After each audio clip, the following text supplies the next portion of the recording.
നിങ്ങളിൽ പലർക്കും ഗ്രാമത്തിലെ ഈ രംഗം പരിചയമുള്ളതാണ്. ഒരു തുറന്ന പ്രദേശത്ത് ഒരു കൂട്ടം കുട്ടികൾ കളിക്കുന്നു. പന്ത് തേടുന്ന ഒരു ആൺകുട്ടിയെ നോക്കുക. അവൻ അടുത്തുള്ള മുൾപടർപ്പ് പ്രദേശത്ത് പ്രവേശിക്കുന്നു. അവൻ ഒരു പാമ്പിനെ കണ്ടു. അത് വേഗം മാളത്തിൽ നിന്നും പുറത്തു വന്നു. പേടിയായി ആ കുട്ടി കല്ലെറിഞ്ഞ് പാമ്പിനെ അകറ്റാൻ ശ്രമിക്കുന്നു. പാമ്പ് പോകുന്നില്ല. പകരം അത് ആ കുട്ടിക്ക് നേരെ തിരിഞ്ഞ് അവനെ കടിക്കുന്നു. ആൺകുട്ടി സഹായത്തിനായി നിലവിളിക്കുന്നു. സഹായിക്കുവാൻ കൂട്ടുകാർ എത്തി. കാൽപാദത്തിൽ 2 ചുവന്ന പൊട്ടുകൾ കാണുന്നു. കുട്ടിയെ മുൾപടർപ്പിൽ നിന്നും അവർ ചുമന്നു കൊണ്ടുപോകുന്നു. എല്ലാവർക്കും ദുഃഖമുണ്ട്. എല്ലാ കുട്ടികളും പ്രഥമ ശുശ്രൂഷയെക്കുറിച്ച് വിവിധ അഭിപ്രായങ്ങൾ നൽകുന്നു. ഒരു പാമ്പുകടിയുടെ കാര്യത്തിൽ പ്രഥമ ശുശ്രൂഷയുടെ പ്രാധാന്യം അറിയേണ്ടത് അത്യാവശ്യമാണ്. First aid on snake bites എന്ന സ്പോക്കൺ ട്യൂട്ടോറിയലിലേക്ക് സ്വാഗതം. ഈ ട്യൂട്ടോറിയലിൽ നമ്മൾ കാണുന്നത് പ്രഥമ ശുശ്രൂഷയുടെ പ്രാധാന്യം, പാമ്പുകടിയുടെ കാര്യത്തിൽ ശരിയായ പ്രഥമ ശുശ്രൂഷ എങ്ങനെ നൽകും, പ്രഥമ ശുശ്രൂഷയ്ക്ക് മുൻപിൽ പോകുമ്പോൾ ആൺകുട്ടികൾ ചങ്ങാതിയെ രക്ഷിക്കാൻ ചെയ്ത കാര്യം നമ്മൾ അവലോകനം ചെയ്യുന്നു. അവർ ആ ബാലനെ കിടത്തി. തുടർന്ന് അവനെ ആശുപത്രിയിലേക്ക് മാറ്റുവാൻ മൂത്ത ആളുകളുടെ സഹായം തേടി. മുറിവിനു മുകളിൽ ഒരു തുണി കൊണ്ട് കെട്ടി. അത് ശരിയായ പ്രഥമ ശുശ്രൂഷ ആണോ? അതെ, ഒരു വിധത്തിൽ അത് ശരിയാണ്.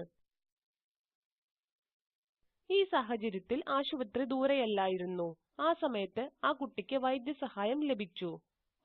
പാമ്പ് കടിക്കുന്നതിന്റെ കാര്യത്തിൽ പ്രഥമ ശുശ്രൂഷ നൽകുവാനുള്ള ശരിയായ മാർഗം ഒരാളെ പരന്ന പ്രതലത്തിൽ കിടത്തുക,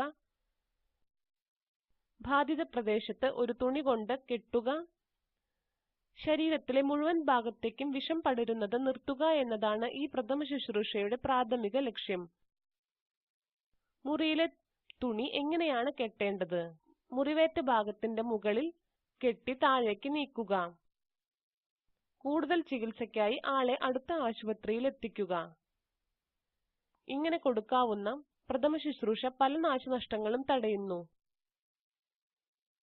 ഓർക്കുക, തെറ്റായ പ്രഥമ ശുശ്രൂഷയ്ക്ക് ഒരാളുടെ അവസ്ഥ വഷളാക്കുവാൻ കാരണമാകും.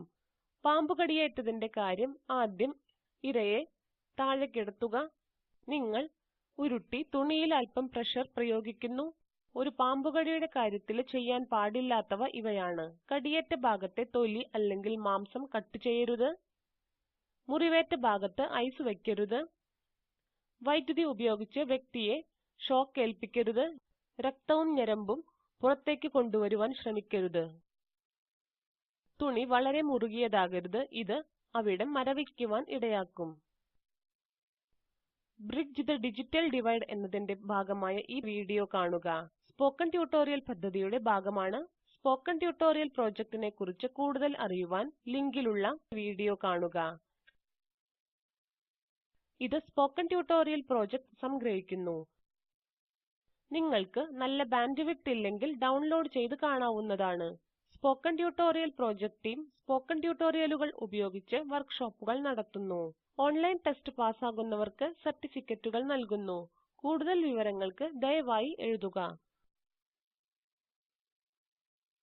Spoken tutorial project talk to a teacher എന്ന പദ്ധതിയുടെ ഭാഗമാണ്. ഇതിനെ പിന്തുണയ്ക്കുന്നത് national mission on education through ICT, MHRD, government of India എന്നിവരാണ്. ഈ മിഷനെ കുറിച്ചുള്ള കൂടുതൽ വിവരങ്ങൾ താഴെ പറയുന്നതിൽ ലഭ്യമാണ്. ഇത് വിജി നായർ. നന്ദി.